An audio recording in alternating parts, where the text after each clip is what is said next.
right? Because there's a lot of rejection. But you know, this was just kind of came along at a great time, and he and I were actually both working on something, got pulled off, and then this happened. So it was, I don't know, I'd like to think that if Supernatural had never happened, that something like this maybe would have been in the future. But don't tell me. I hope something would have happened, but I'll say this, I'd be without the Supernatural family, which would kill me. And then a lot of Supernatural, because we've been able to play these characters and really delve into these characters who go through so much and keep fighting and get back up and pick themselves up and pick each other up. I've been able to kind of become myself and be open about who I am. And I don't know if I could have gotten there without the support from buddies and support from you guys.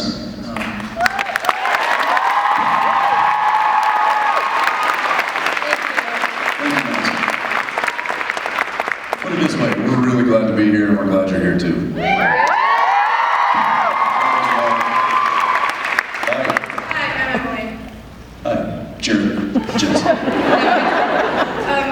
Excuse me, looking at my phone, I thought I'd get nervous. How do you think the show would have played out if Sam finished curing Crowley of being a demon? Well, I'd be dead. If Sam finished killing Crowley, curing Crowley. Yeah, I mean, it wouldn't be Supernatural anymore, it'd be Deepernatural.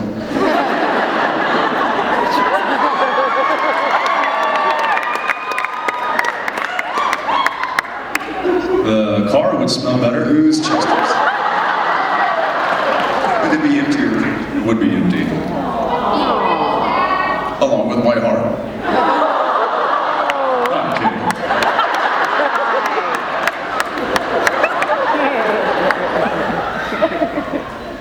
Luckily, we don't have to figure that out. So now we get to have him around and we get to stay around for you guys.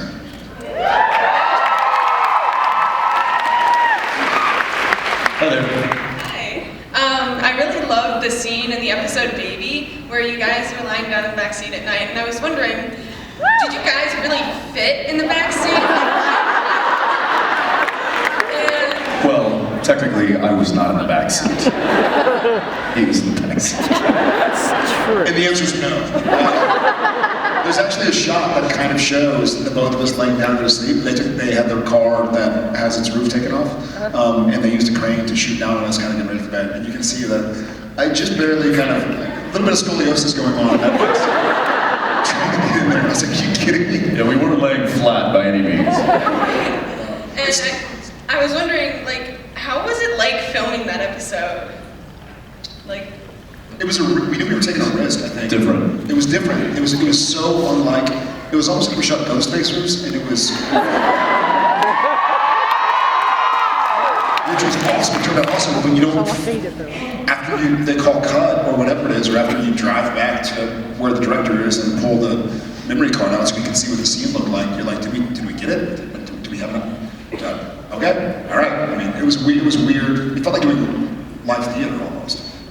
Yeah, it was, well, it was unique because a lot of times, especially all the stuff, you know, driving, it's just he and I. And normally the car is surrounded by 30 crew members, you know, camera operators, boom operators, and lighting and grips. And so it was just us driving down the road with, you know, a camera mounted to the dash. And we would be like, all right, well, should we just start the scene now? There's no one to yell action, there's no one to yell cut. I mean, it was really kind of a surreal kind of situation. And it's like, what do we say? It was like the inmates had taken over the prison. None of the adults were around. So there will be some gags. Yes.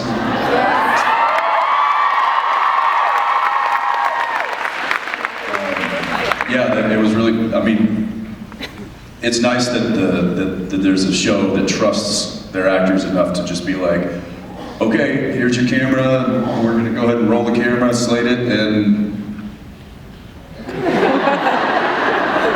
bye. And we'd just be like, take off, go barreling down the highway, and then we'd just start talking and start our dialogue. And that was really, then we'd get to the end of the dialogue and be like, yeah, okay, I guess that was it. There's the other way. There's the other way.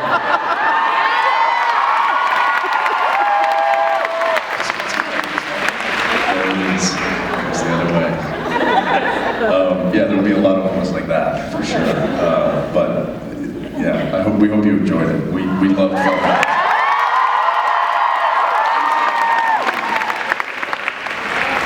The cinematography was awesome. Yeah, they did I mean, for, basically guesswork. Because, they would set the frame and then we'd take off and they'd be like, okay, I hope the lights held up and I hope the shadow of the sun and it was moving. So the fact that they were able to keep the continuity of the lighting and everything as well as, it's a testament to how great the crew is.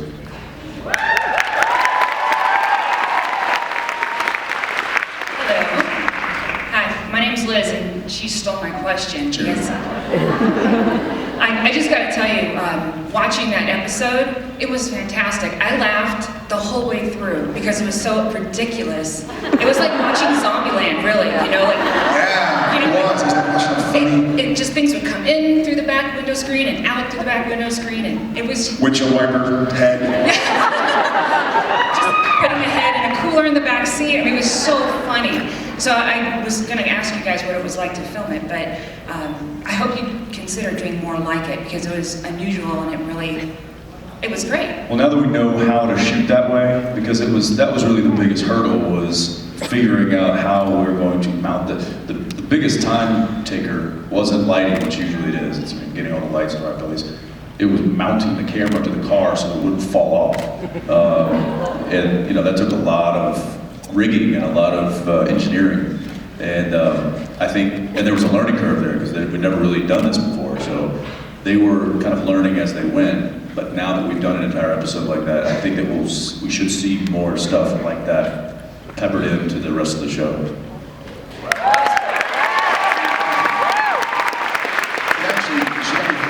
It's actually the first episode that we've aired that I've watched and then gone back and rewatched just for the joy of it within a week.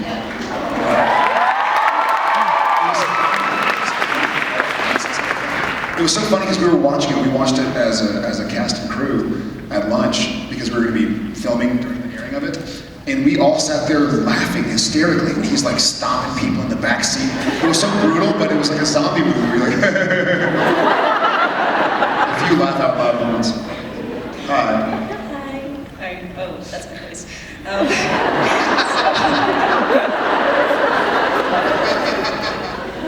I do that all the time.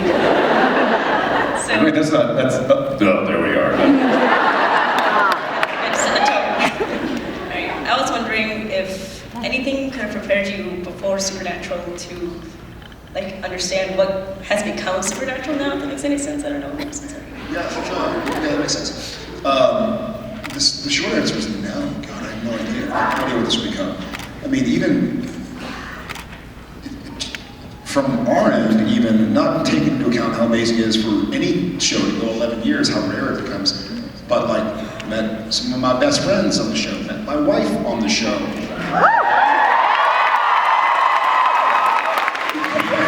During the show. I mean, it's so many huge life moments that Supernatural has encapsulated. I have no idea what life is going to be like without Supernatural. We can break your phone, that's fine. I'm saying I don't know what it's going to be like. Let's not find out. Well, that's up to y'all to spread the word. I'm pretty sure that this will be a part of our lives for the rest of our lives. I mean, the show might not continue for the rest of our lives, but I think what this has become will be with us forever. And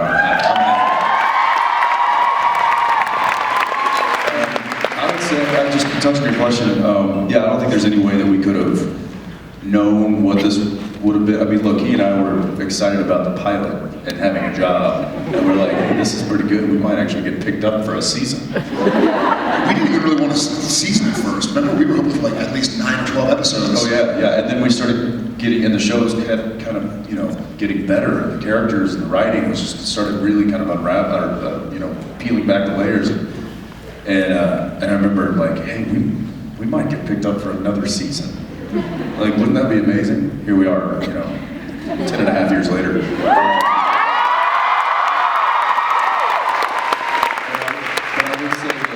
I think that he and I got exposed to the entertainment industry just the right amount to where we were able to ride this wave and navigate it the way we have. You know, he was on a hit show where he was able to witness, you know, the two leads and how they navigated that fame or whatever, you know. And I've been on several TV series that I've been able to look at the leads and see how they handle themselves with fans or with, you know, whatever, or with crew, or how they handle themselves on set. So I think there was enough exposure to being on set, and I think he and I both knew how we wanted to be and the kind of set we wanted to have, as opposed to maybe some of the sets that, you know, are out there or that we were a part of. And I think that really gave us a nice base and foundation to build what this has become. But there's no way we thought it would have ever built to this level. So thank you guys.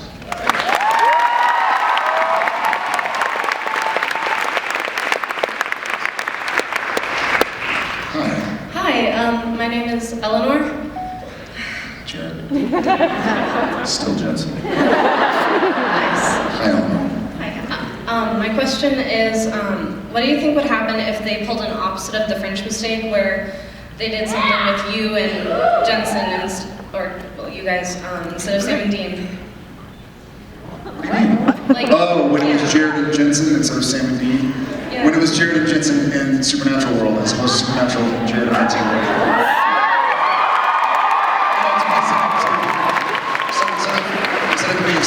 Instead of being sandwiches beneath the Winchester shoved into reality, what if they did Jensen, Jared? I guess that would just be like watching us film.